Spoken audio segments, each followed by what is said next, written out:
All right. Cool. Hey, everybody. We are live. Hashtag live if you're here. I'm hopping on a little bit early. I told somebody earlier that I was hopping on 3:15. So to them, I am late.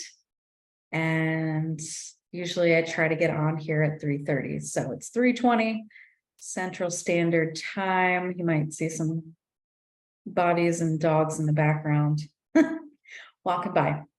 Today, we're going to chat about how to create emotional connection with new prospects. So, if you are in the realm of sales, you're a woman in a male dominated industry, you're a woman in the financial industry, advisor and accountant, CPA, planner, even a financial coach, and you are wondering, how do I do this? How do I talk to people online? How do I have a business that is organically growing in referrals, but also a business that starts to grow and scale online? And this is where that emotional connection comes in. And it's really important that we build these emotional connections with other people. And I want to talk about that today. So we're going to cover what happens when we make an emotional connection with a new prospect, what happens in that conversation. The conversation could be content, could be, a voicemail or even a direct message, could be an email.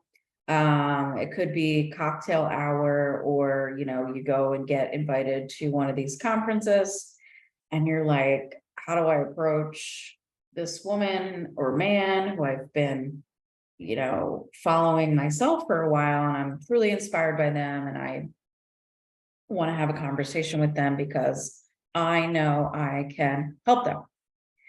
So during this mini training, I never put expectations on these things, but I want you to start to see if you can begin shifting your own language around how you potentially speak to prospects, because we're looking to not only build that rapport and that emotional connection, but we're looking to also help them, guide them, move them into a new way of shifting their own belief. And I have a whole method that I used for this, and it's also part of the permission process that I teach when I'm working one-to-one or in Sell Your Way Mastermind. And the ladies are going to learn this, how to exactly create that emotional connection with the prospect, based on a couple of factors. So I want you to start to begin even using this training as a foundation of, how can I start to shift my language? Am I not specific enough in my line of questioning? Or am I asking questions that people don't care about, right? Because that's not going to shift my belief. What's going to help shift my belief and get me into a new way of thinking is when you start to ask those deeper, meaningful, emotional questions. Okay? Who cares about this? Why does it matter? Number one, sales are emotional, if you haven't figured that out yet, and money is emotional, right? Majority of my clients are women in the financial industry, financial experts. They're either running teams, building teams, running their own firms, running their own practice, their own book, business, and they're used to getting business. They're used to getting business based on referrals, right? And maybe their referrals have slowed down. So if referrals have slowed down, we're going to look at doing business a little bit differently. And if we start to bring your business online, it really matters how you're connecting with that ideal client. Now, I don't know about you, but I have received all kinds of direct messages or voicemails, even. I don't know how people get my phone number. And I get those messages where someone lengthily, it's not a word, but goes on and tells me, hi, my name is Jade, and this is who I work for, or this is what I do, and this is why you should join my group. And you want an invite? And I'm like, no, I don't want an invite. I don't know who you are. You didn't even say hello to me. You went into who you are and what you do and what you're offering. How do you even know that I'm a fit? So this topic matters because even though it takes some time to build relationships, we're looking to connect with our right ideal buyer or client. And if nothing else, build a long-lasting connection that we're nurturing through a sequence of events. Maybe they start binge watching your content. Maybe they show up on your website and they start reading your bio. Maybe they fall in love with your live videos, or they start seeing your pictures in your stories. Whatever it is, you're making that emotional connection. And what I've noticed with my own clients, when they begin to, they come to me and they're like, oh, my referrals have dried up and I'm looking to shift my business to the online model, and I really don't know how to do that quite yet. And what does that look like? Not only are we setting up, their back end profiles and fixing all of their stuff to make it look like they actually do sell something, we get really specific on what that language is. But we're also teaching them what it means to interact with other humans through a screen. And this is important because people are moved by your words. Words matter. And when we can shift a belief through our word, there's shifts that happens, right? So when you're able to shift someone's belief system, and you're able to do that through what you're saying, that person is going to follow you and follow you and follow you and want to continue following you until you invite them to something. And if you don't shift this and you continue using that good old style old man model where you're posting to post and praying and hoping and waiting, or you're putting up content that really doesn't matter to your financial clients, or you're throwing things out there like memes, and you're putting things up that are nonsensical and don't have any relation to what you do, why you do what you do, and how you do it, you've lost the connection, you've lost that emotional appeal for someone to say, hey, I'm really interested in what it looks like to potentially build a relationship with you. Or I'm really interested in learning more about your services. Can you tell me more? Or in the case of myself, and I'll give an example here, just this past week, I put a post up, I don't know when it was, Tuesday, something like that. And I immediately received a message, this is on Instagram, from an old friend of mine who said, I have been loving what you are up to. I am so interested in learning more. Here's where I'm at right now. Here's how I've been feeling. This is what's going on in my life. Do you think that we could talk more about this? And it was through the writing, through the content. And she said one of the things that I helped her do was shift her belief from lack of confidence to starting to gain confidence through watching and observing content and just who I am and what I bring to the table. I personally can't take credit for that, though. I can take credit for the pictures and the writing and the words that I'm saying. I can take credit for that. But what I can't take credit for is her mind making the decision to shift.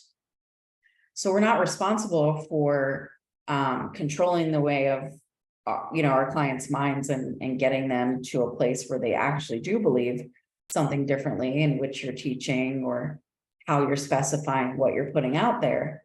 But we are responsible for our side of the street, which is delivering on our promises of being specific and intentional with our words so that we can actually help them shift the belief. Does that make sense? Makes sense in my brain when I'm saying it, so I hope it makes sense to you as I'm speaking it. Now, I can't see any of you, so I don't know who's on and who's not here, but it's all good. Okay. So I'm going to do a little role play. I did this last week and it worked great. This is something that, when I get into conversations with potential clients, I play with this. I play with not only emotional selling, but emotional intelligence and psychology when it comes to shifting people's beliefs, even in a conversation, whether it's a Zoom call, a phone call, an email, an in-person conversation. I've learned to also master my tone, slowing down, listening more, really taking the time to understand the wants and the needs of the client and focusing in on how can I benefit them? How can I make sure that they are picking up what I'm putting down, right? So it's as much on me to work on my own emotional connection with myself and build that trust within me first before I start helping my prospect to build that trust with me. Okay. So last week, if you tuned in, you watched part 1 and step 1 of the permission process, moving from avoidance to awareness, right? Step 2 of the permission process is regulation. What does that mean, right? Regulation of one's own emotional intelligence, of what's really going on within me, regulating my ability to connect with myself before I even make connection with someone else. So how do I do this? How do I regulate my emotions? Why is this part of the process? Well,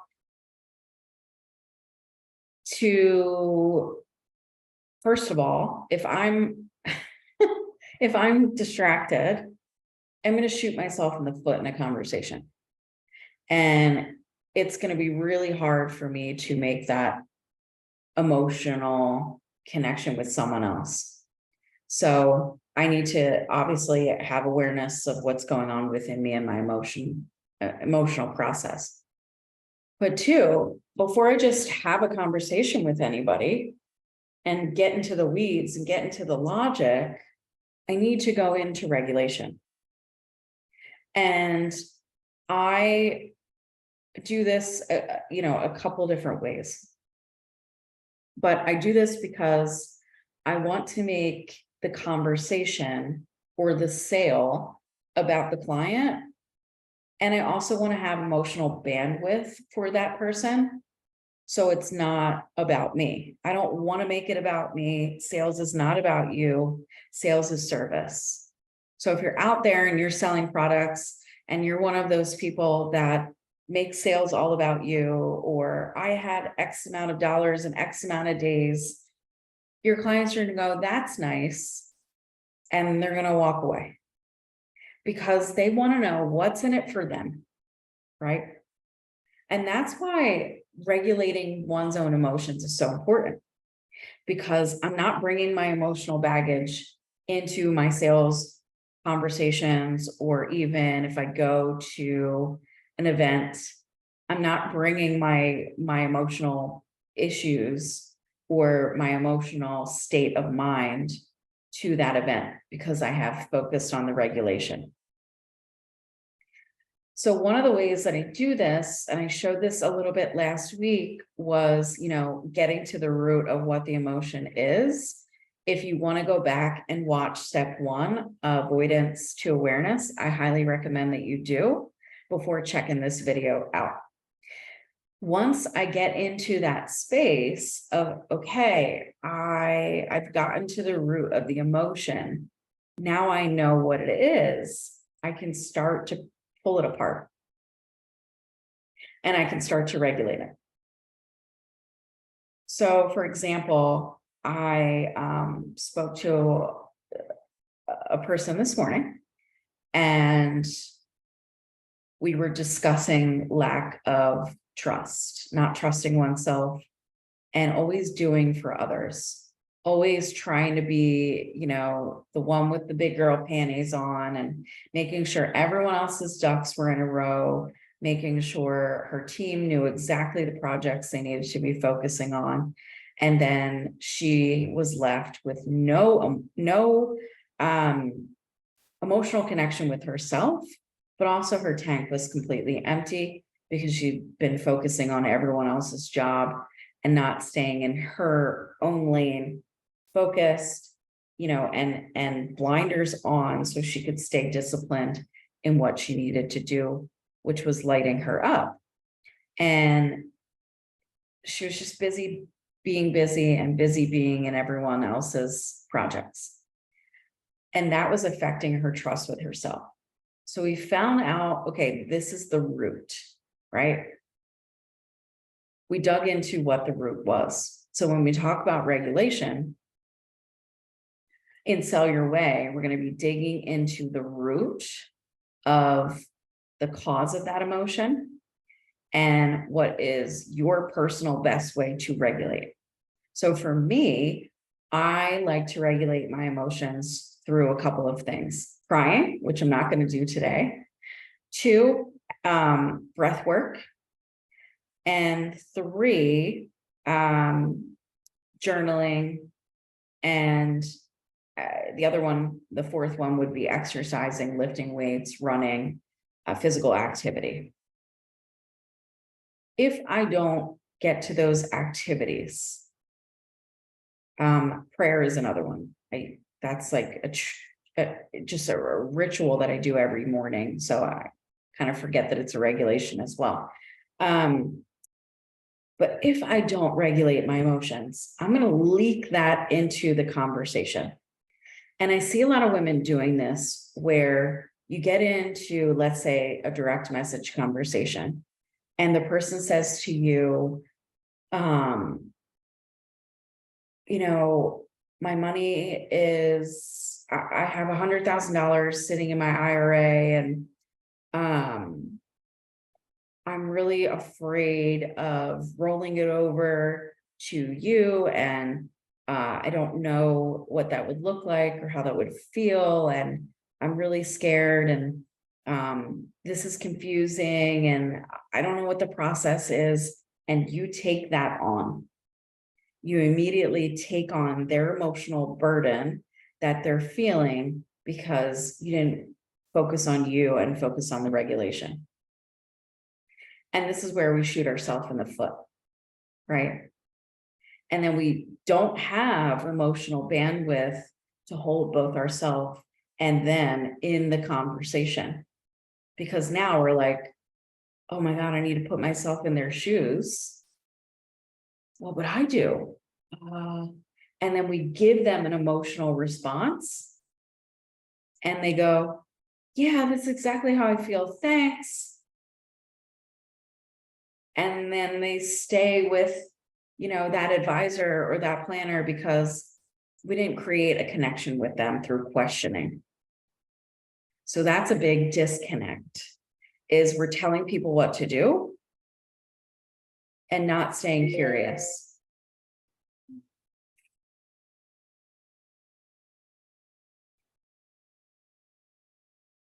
Curiosity breeds information that is necessary for us to continue digging deeper into that connection.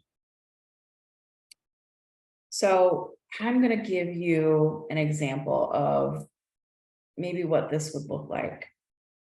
Instead of us messaging somebody and saying,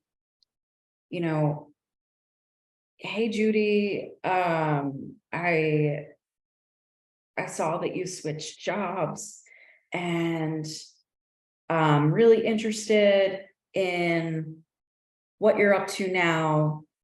And did you know that I am a financial planner and I work specifically with female carpenters, and I help them build more tables because I'm able to help them manage their money, and here's the ways that I do it. Hope to hear from you soon. That is not something that I would advise writing.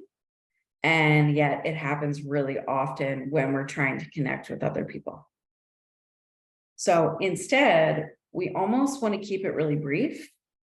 And so an example would be, hey, Judy, I saw that you switched jobs, or you're looking to switch into possibly different careers. I'm really curious, how's the job search going for you? And so you can ask it that way. How do you feel right now as you're searching for new jobs? How has it been with you and your family searching for those jobs? Are you doing it together? Are you doing it on your own? So we're asking, even though it seems like they're personal questions, we're trying to make that emotional connection with her. But remember, we've already established regulation for ourselves. So even if she gives us an emotional response, we're not responsible to fix that response. We're also not responsible for helping her regulate her emotions right then and there. We can help her in the emotional process once we start working together, but we want her to feel emotionally safe and that she trusts us while we're building the connection. And that's the key. Building that emotional safety and trust in the connection by asking specific questions. So she comes back and she says, yeah, I've been called to, I'm going from being a teacher to wanting to become a carpenter.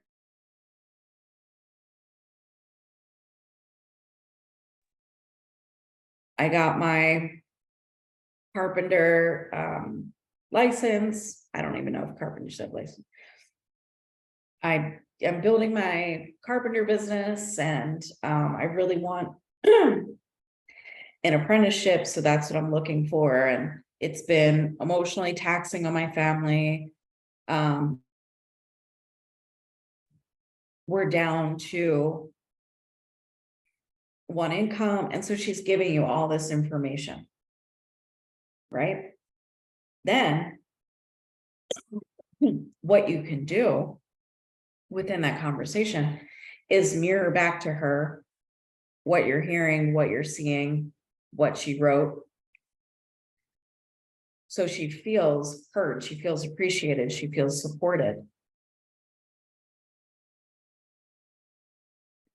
And then you could say something to her like, after you mentioned to her, I'm sorry, this cough, I just can't seem to get rid of this. And I've talked to several people who have the same thing, they can't get rid of it either. I'm not sick. I just have this thing that won't go away. So she tells you this, it's amazing. You mirror back what you're hearing. And then you can say something like, yeah, I'm really curious, Judy. What's it gonna look like when you do start working as an apprentice for John Smith Carpentry? Have you thought about the specifics around potentially your benefits? Do you know if you're going to receive benefits? And then she'll give you her answer. So you're building this back and forth connection just by a simple way of communication. Either she reached out to you to connect with you or vice versa. And anytime anyone, sends me a request or I'm friending other people, I wait about 24 to 72 hours and I just watch them. I observe them. I let them observe me. And then if I feel called, I will either, say something to them, or there's pull there of having a conversation, getting on the phone with them for 15 minutes, just figuring out who they are, why we're connected, what they're looking for, how I might be of service, whether it's me or somebody else that they're looking for, and I can be a resource. I know this is a lot to take in this training, and all to say that within the permission process, there is that second step of regulation of one's own emotions. Once you do that, it makes it really easy to have an emotional connected conversation with that new prospect. And I know there's other ways to do this, how to get into the conversation, languaging that's specific, especially to your target audience. And that's something that I do with my clients and in Sell Your Way Mastermind. So the next step from this particular training, next week, I'm going to talk about step 3, which is more specific sales language to use based on some examples. I'm always a little leery of pulling up my own DM, so I'm going to have to take some screenshots and show you guys what I'm talking about when it comes to specific languaging and being very intentional with the language that I'm using. Just have to figure out how to do all that first. So if you're struggling to connect emotionally, or you're struggling even with people responding to your messaging, or maybe you're writing those old school messages where you're saying to somebody like, hey, this is who I am and this is what I do, and you're not getting any response, I think the next step for you is to book a call with me so we can do a sales audit of your business. We'll take a look at where your messages might be going kind of sideways and seeing where we can really dive into those specifics around sales language, around that emotional connection. On the other side of this, maybe you are not in regulation with your own emotions. Maybe you're dealing with things like lack of confidence, you're struggling to feel like you can trust your own processes. There might be some sort of disconnect when you're speaking to your people. All of that might be going on. So it's really important for you to understand what it means to regulate your emotions. So I'm going to drop my link here. Hi, Dorothy. Thanks for joining.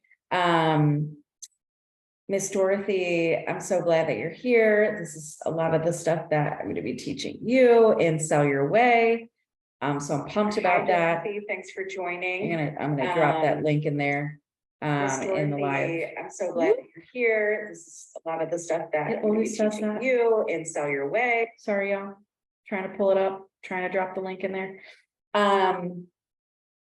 Yeah, so if you have any questions on this, or you're really struggling with that, thanks for joining. Gotta get out of there. Struggling with the regulation of one's own emotions.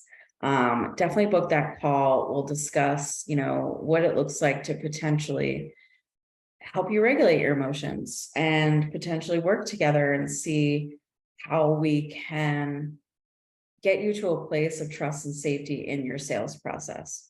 So that's what I've got for you guys today.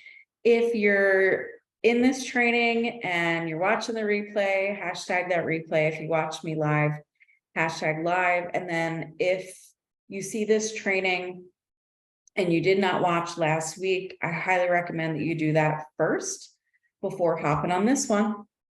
All right, I will talk to you all super soon. I hope that this was helpful, and have a beautiful rest of your week and day. Thanks.